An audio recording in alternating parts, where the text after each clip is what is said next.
na maior manifestação política já registrada em São Paulo. Hundreds of thousands of protesters across Brazil. For weeks, Brazil has been consumed by allegations of corruption at the highest level. Abertura de processo de impeachment contra a presidente Dilma Rousseff. The leftist leader is being blamed as Operation Car Wash nears her inner circle.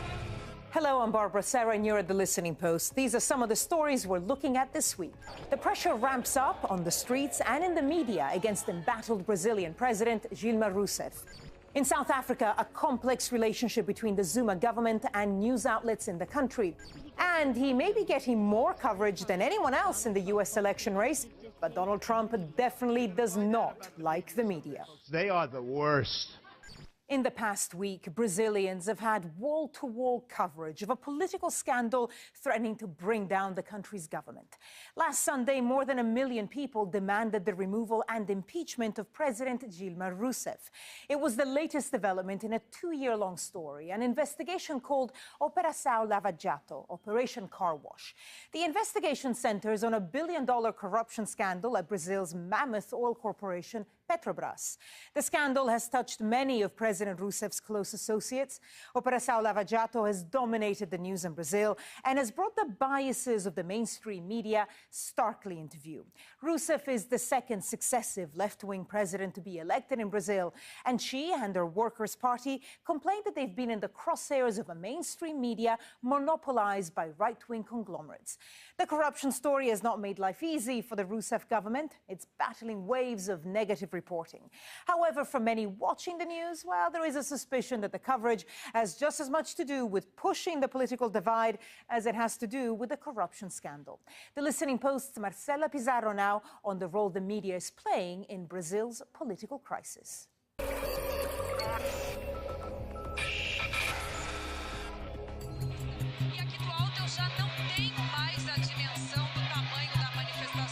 On Sunday, the 13th of March, Brazil's largest broadcaster, TV Globo, suspended its regular programming to cover protests across the country.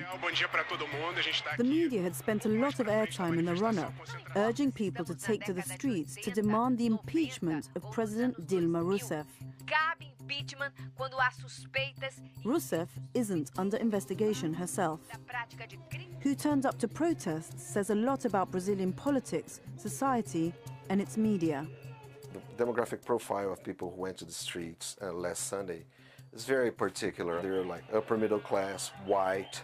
They're from the southeastern part of Brazil, I mean the richest part of Brazil. So, you know, there is this bunch of very discontent white middle class folks who do not like the Workers' Party from the beginning, I guess. And this sentiment has been fed and also augmented or increased by the media.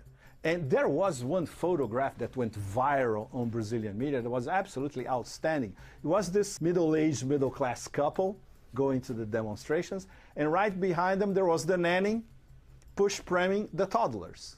And that's it. You know, you can protest, you can drink. There are a lot of people drinking champagne at this huge... it was a bit of a demonstration carnival, but she has to go there to take care of the toddlers, even in the middle of the demonstration. So this, in a nutshell, is the portrait of Brazilian society. If you don't understand that, you don't understand nothing that's going on at the moment. Brazil is a country of 200 million.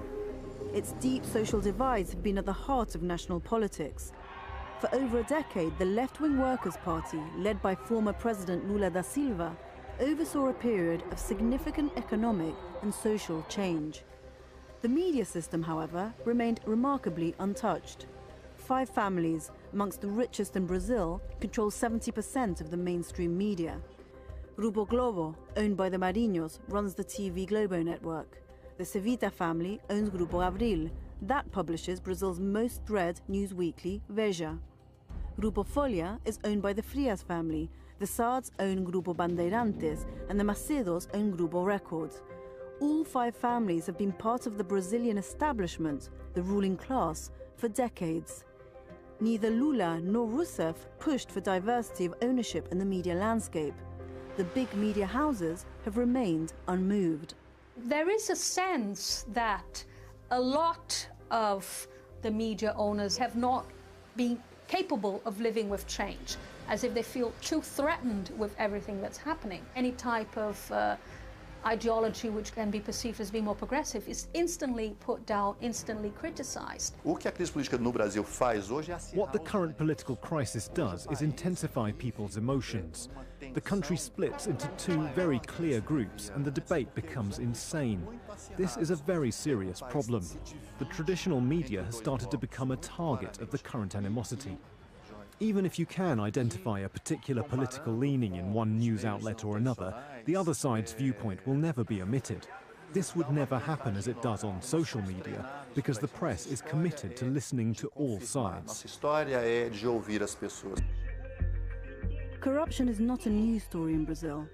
However, no investigation has been as big as Operation Car Wash. At the center of the scandal is the oil behemoth Petrobras.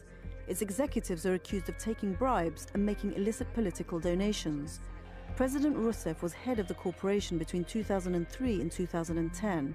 She'd been cleared of any wrongdoing, but more than 30 members of her government are under scrutiny, including her mentor and predecessor, Lula da Silva. This is a big story, meriting aggressive coverage, but news outlets have been spurred on further by the head of the investigation, the media-savvy judge Sergio Moro. It would seem as though Moro's media strategy was set out a decade ago, before Operation Car Wash even began. In 2004, he wrote an article about another investigation in Italy called Mani Pulite, or Clean Hands. That campaign's success, wrote Moro, was rooted in how investigators used the media to intoxicate the political atmosphere. In that particular piece, his idea is that the media has to be used, right? Or has to work together with the judiciary against the government to discredit the government. So that would be the only way to actually get hold of the corrupt politicians and put them in jail. These investigations are supposedly secret, but they are always leaked, and the media actually accuse many people beforehand, before the investigation is concluded. So these people have their reputations thrown into the garbage. They're tried by the public opinion way before, they have an actual trial. Por que há os vazamentos? Eu acho que é... Why are there so many leaks? Well, this is a typically Brazilian way of conducting these things. There is always a back door, a leak. What we do is to produce coverage that is the most accurate, in the sense that we don't prejudge. There is an opinion section in the newspaper that's reserved to showing the newspaper's views, but to us, who work with journalistic coverage, we limit our reporting to the facts. Nos limitamos aos fatos. Not everyone agrees with that assessment. Over the past 2 years, the news magazines Veja and Época have been criticized for their thinly sourced reporting on this story. Alex Quadros, a journalist based in Sao Paulo, wrote a lengthy piece accusing the two magazines of resorting to vague implications and providing no documentary evidence. And during an evening bulletin on TV Globo this month, protesters stood behind one correspondent holding signs that read, "Globo wants to incite a coup, it wants to burn the country." What people have become more conscious about is the ways in which sectors of the media are trying to make political advantage of this issue and thus force an impeachment, force a type of soft coup now through the justice system. It's very shoddy journalism because there's no proof, it's just innuendo. For the developing world, this is one of the most important stories of the past few years and for the foreseeable future, because it's a corruption war, it's a political economic crisis mixed with an information war at the same time. So everybody has to pay attention. Other media